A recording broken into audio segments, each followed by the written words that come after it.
कमरा। माँ जी, शाम को काव्या की कुछ सहेलियाँ आने वाली हैं, तो क्या मैं देवर जी का कमरा खोलकर उनको दे दूँ? हाँ बड़ी बहू, पर सबके जाने के बाद अच्छे से कमरा बंद कर देना और देखना कि छोटी बहू का कोई भी सामान इधर से उधर ना हो। यह लो चाबी और कमरा खोल दो। बड़ी बहू मन ही मन भनभना रही थी। पता नहीं माँ जी देवर जी के कमरे में ताला क्यों लगा के रखती हैं। खुला रहेगा तो हम सबके काम आएगा और हम कौन सा कब्जा कर ले रहे हैं। कुछ एक्स्ट्रा सामान हो तो रखने के काम आ सकता है। जब चाबी वापस करूंगी तो माँ जी से बात कर लूंगी।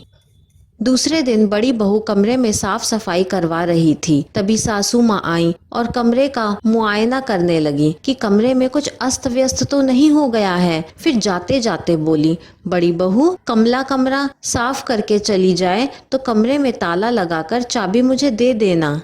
मन ही मन में बड़ी बहू ने सोच लिया, आज वह चाबी माँ जी को वापस नहीं करेगी और उस कमरे को खोल के रखेगी। लेकिन शाम तक माँ जी स्वयं ही चाबी लेने के लिए बड़ी बहू के कमरे में आ गईं, तो बड़ी बहू को अपनी बात कहने का मौका मिल गया। माँ जी, देवर जी का कमरा खुला ही रखिए ना।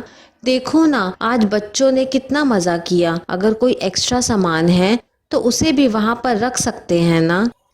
बड़ी बहू, ईश्वर की कृपा से हमारा घर बहुत बड़ा है। सबके पास अपने खुद के कमरे हैं, बच्चों के लिए भी खेलने की जगह है और फिर जब कभी ज़रूरत होती है तो हम लोग ये कमरा तो प्रयोग कर ही लेते हैं ना। छोटी बहू तो मजबूरीवश दूसरे शहर में रहती है। अगर मानस की नौकरी इसी शहर में होती तो क्या वह हमारे साथ ना रहती? तब तो ये कमरा उसका ही होता ना। मैं नहीं चाहती कि जब मृणाल बहू आए तो उसको अपना सामान रखने के लिए जगह ढूंढनी पड़े। दूसरे शहर में रहकर भी उसको ये महसूस ना हो कि इस घर में उसके लिए एक कमरा भी नहीं है। और वैसे भी हर शादी ब्याह तीज त्योहार सब में कितने मन पूर्वक वो हमारे साथ रहने आती है। आज मैं उसका कमरा खोल दूंगी तो हम सबको उसकी आदत हो जाएगी और फिर जब छोटी बहू को देना पड़ेगा तो हम सबको बहुत खलेगा। इसलिए उस कमरे की आदत ना डालो। बहू, तुम मेरी बात का गलत अर्थ ना निकालना। अगर कल को कुणाल की नौकरी भी दूसरे शहर में लग जाती है तो मैं तुम्हारा कमरा भी इतना ही संभाल के रखूंगी, ताकि तुम अधिकार पूर्वक जब मर्जी हो यहाँ पर आओ और खुशी खुशी रहो।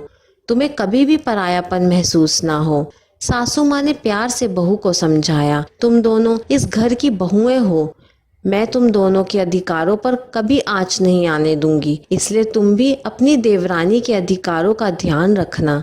तुम दोनों में सौहार्द बना रहे, बस यही मेरी कामना है। बड़ी बहू चुपचाप अपनी सास की बातें सुन रही थी और शायद समझ रही थी कि वे बिल्कुल सही कह रही हैं। ये कहानी आपको कैसी लगी मुझे कमेंट करके ज़रूर बताइए। कहानी पसंद आई हो तो लाइक, शेयर और चैनल को सब्सक्राइब करना ना भूलें। कहानी सुनने के लिए आपका बहुत बहुत धन्यवाद।